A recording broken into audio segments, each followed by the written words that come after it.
You've heard of an R-Vee, but what about an LV? It stands for Living Vehicle. It's sustainable and it embraces the remote work lifestyle, so you can live comfortably anywhere you want. Nobody knows about these RVs, and that's why they're selling for prices that don't even seem real. Dealers can't move them, buyers overlook them, and because of that, discounts are stacking up so fast it feels like someone made a mistake on the calculator. But here's what makes this moment insane. These rigs are good. Strong layouts, proven construction, models people would absolutely want if they knew they existed. Instead, they're sitting untouched, getting cheaper every week while shoppers scroll right past the best deals of 2025. This is the kind of market moment that disappears the second people start talking about it. So before the window closes, let's break down the first RV nobody is paying attention to. Coachmen Clipper 17BH. The quiet truth about the Coachmen Clipper. 17BH rarely reaches the surface, and that silence is exactly why its price keeps slipping under the radar. This compact RV sits in that overlooked space between the lightweight trailers everyone talks about and the forgotten units dealers ordered in overwhelming volume during the boom years. When demand softened, those extra units began aging on lots, and aging inventory always turns into opportunity for anyone who watches the market with patience and intention. What makes the 17BH stand out is not a headline feature or a flashy option sheet, but the simple math behind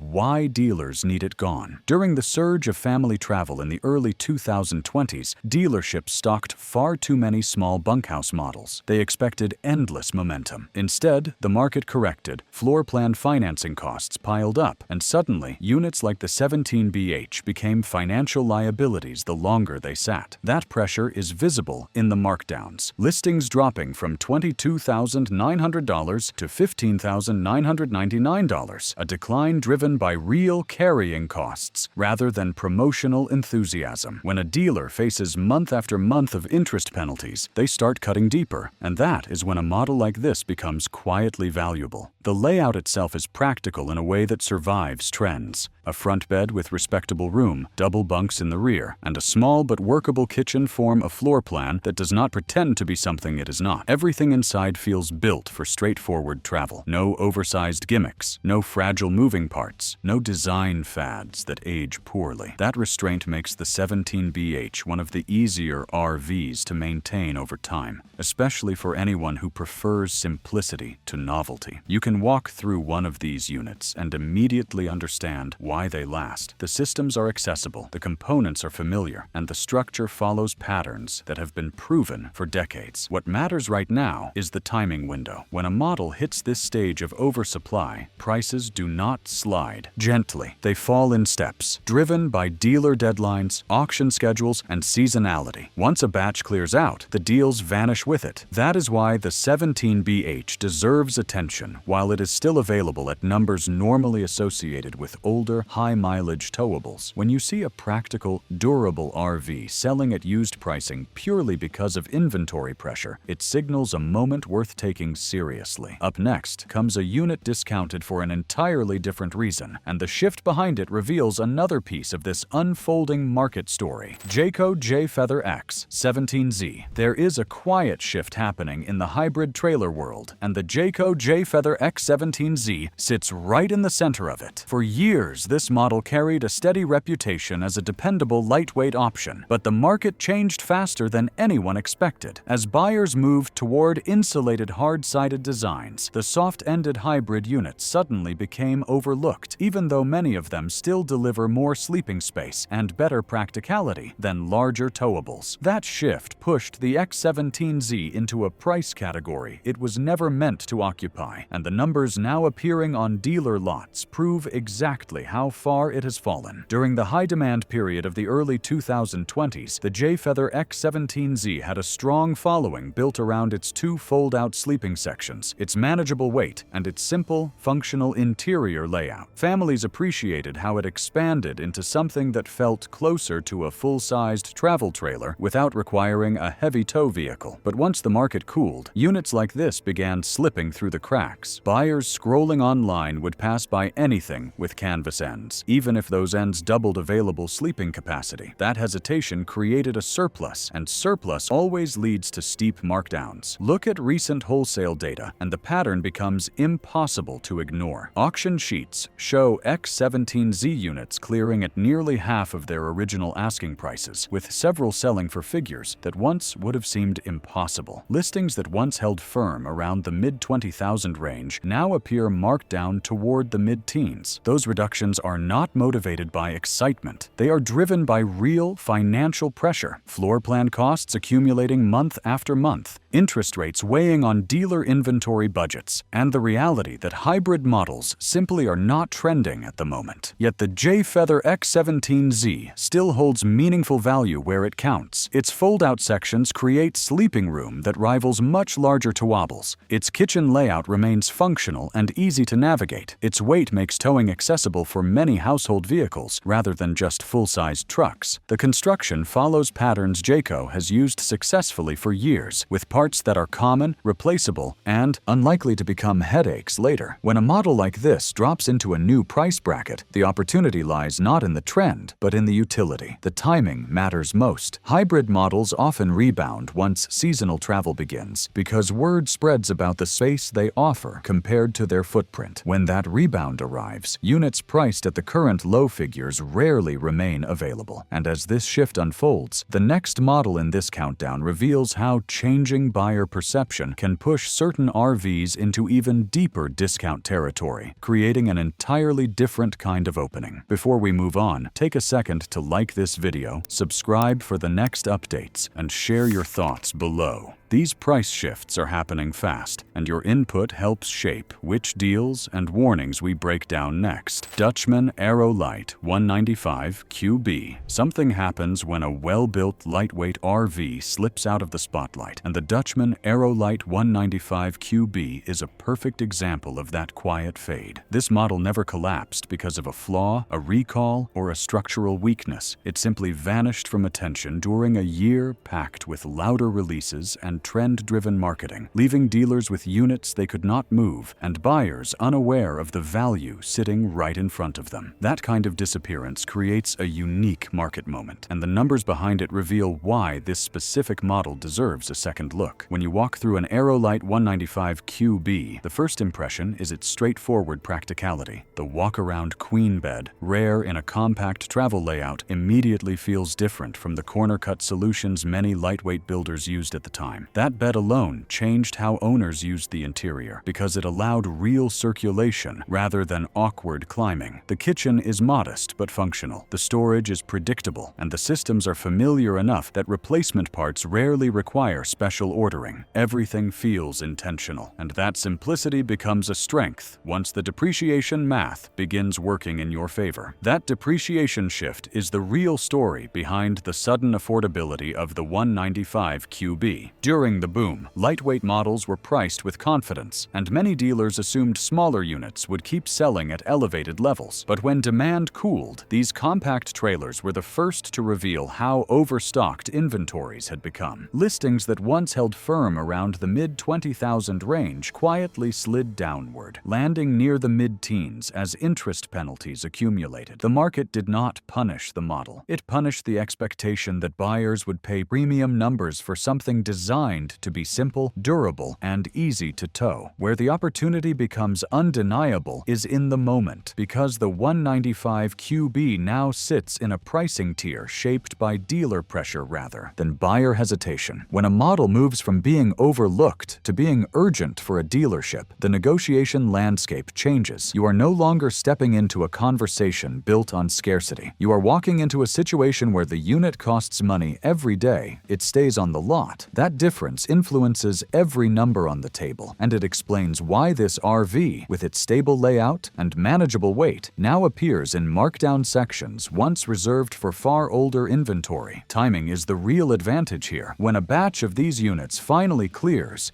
the discounts tied to floor plan deadlines disappear with them, and as that cycle ends, the next model in this sequence shows how shifting demand can create a different route toward unexpected affordability. Forest River R-Pod 171. Some market shifts are loud and dramatic, but the slide of the Forest River R-Pod 171 has been a quiet drift downward, the kind that only becomes obvious when you start comparing old asking numbers to the figures now appearing across dealer lots and wholesale listings. This compact R-Vee once enjoyed near constant demand. It was a recognizable shape, a familiar silhouette, and a dependable choice for travelers who wanted something light, aerodynamic, and easy to maneuver. Yet demand overshooting production during the high travel surge created a ripple effect that still shapes its pricing today. And that ripple is what makes the 171 so unusually affordable at this moment. The turning point arrived when thousands of these compact units hit the used market at roughly the same time. Former owners who upgraded, downsized, or simply stepped away from travel all entered the resale cycle together, flooding dealer inventories with an identical footprint. Once supply surpassed interest, depreciation accelerated beyond the usual curve, and the 171 became one of the most approachable entries in the lightweight segment. Listings that once stayed firm above $18,000 began dropping toward $11,900, a shift confirmed through multi-year price histories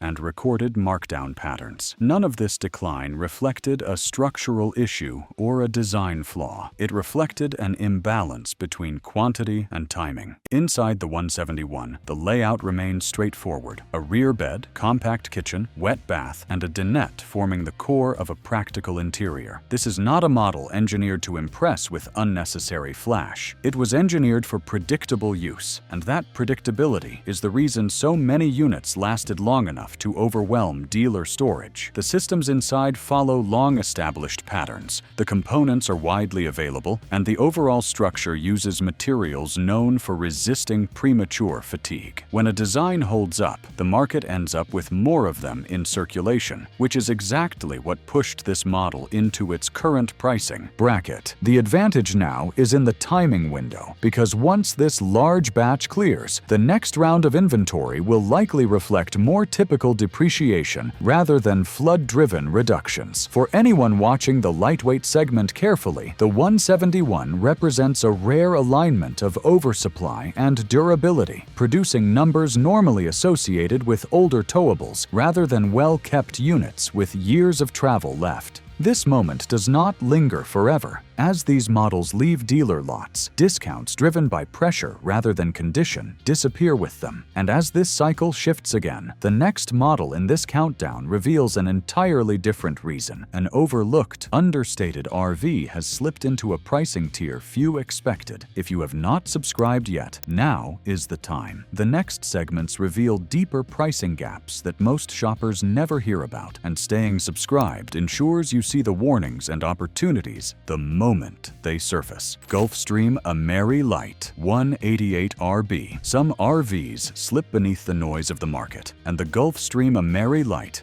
188 R-Bee is one of those quiet workhorses that becomes valuable the moment shoppers stop paying attention to it. This model never relied on gimmicks or glowing features. It relied on durability, straightforward construction, and the kind of design that stays useful long after trend-driven rigs lose their shine. When the market cooled and glossy units kept piling up on dealer lots, simpler models like the 188 R-Bee were pushed aside, not because of shortcomings, but because simplicity rarely dominates online search results. Walk through one, and the purpose behind the design becomes obvious. A spacious rear bathroom runs across the back wall, giving far more elbow room than most lightweight competitors. The front sleeping area is predictable and comfortable, and the kitchen sits in the center with the kind of practicality that makes day-to-day use feel natural instead of forced. Nothing inside demands special handling. Nothing hides proprietary components. It is an R-Vee